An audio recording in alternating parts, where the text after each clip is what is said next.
కేంద్ర ప్రభుత్వం ప్రతిష్టాత్మకంగా చేపట్టిన స్వచ్ఛతా హీ సేవ కార్యక్రమంలో ప్రతి ఒక్కరూ తల్లి పేరుతో ఒక మొక్క నాటి పర్యావరణాన్ని రక్షించాలని జగ్గంపేట ఎమ్మెల్యే జ్యోతుల నెహ్రూ పిలుపునిచ్చారు. జగ్గంపేట గోకువరం రోడ్లో గల ప్రభుత్వ మోడల్ డిగ్రీ కళాశాల వద్ద మహాత్మా గాంధీ జాతీయ గ్రామీణ ఉపాధి హామీ పథకం ద్వారా స్వచ్ఛతా హీ సేవ కార్యక్రమంలో భాగంగా తల్లి పేరుతో ఒక మొక్క నాటే కార్యక్రమాన్ని చేపట్టారు. ఈ కార్యక్రమానికి ముఖ్య అతిథులుగా జగ్గంపేట ఎమ్మెల్యే జ్యోతుల నెహ్రూ, రోమా పీడి అడప వెంకటలక్ష్మి, జిల్లా పరిషత్ సీఈఓ పాటంశెట్టి నారాయణమూర్తి, జిల్లా పంచాయతీరాజ్ అధికారి సౌజన్య భారతి తదితరులు పాల్గొని కాలేజీ విద్యార్థులతో కలిసి మొక్కలు నాటారు.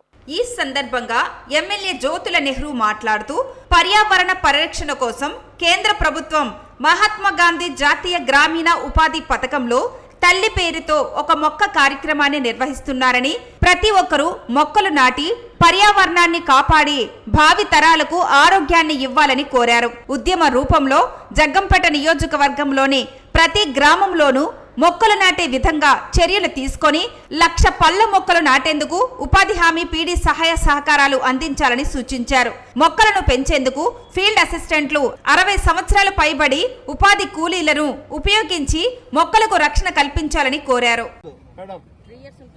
3 years ప్రోగ్రాం కింద పెట్టి మీరు మొక్కల్ని ఈ పళ్ళ వృక్షాలను మనం పెంచగలిగితే మాకున్నటువంటి ఇదేంటంటే మా మీద నుంచి కోతులు దాడి తగ్గుతుంది.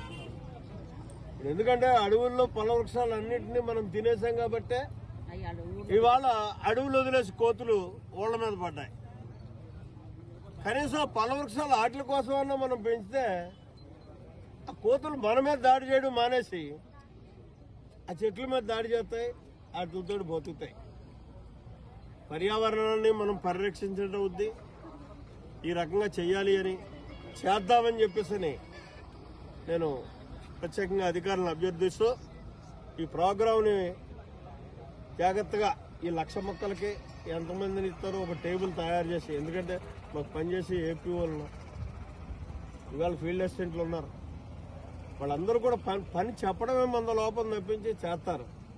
వాళ్ళందరితోటి మేట్లు ఉన్నారు, వాళ్ళందరినీ కూడా ఒక మీటింగ్ పెట్టి మీరు జగ్గంపేటలో ఈ 1,00,000 మొక్కల ప్రణాళికని తయారు చేసి దాన్ని ఇవాళ అర్రిబుర్రిగా మనం ఏదో చేసేసాం అనిపించుకోకుండా 2-3 రోజులు టైం తీసుకుని మీరు ప్రణాళిక సిద్ధం చేసి మేటికి ఇన్ని మొక్కలు,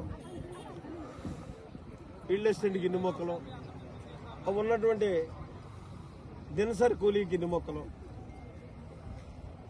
అని చెప్పి మీరు ఒక యాక్షన్ ప్లాన్ తయారు చేసి ప్రతి ఊళ్ళోనే ఉన్నటువంటి ఖాళీ స్థలాల్లో సేఫ్టీ ప్లేసెస్ ఏ అయితే ఉన్నాయో ఆ సేఫ్టీ ప్లేసెస్లో ఏసీలాగా మాత్రం నిర్ణయం తీసుకోండి. ఆ రకంగా చేస్తే ఇవాళ రాష్ట్ర కేంద్ర ప్రభుత్వాలు 2 ఆలోచన చేసి ఇచ్చినటువంటి మహత్తరమైనటువంటి పథకం మనకి భవిష్యత్ ఉపయోగపడుతుంది తరాలకి.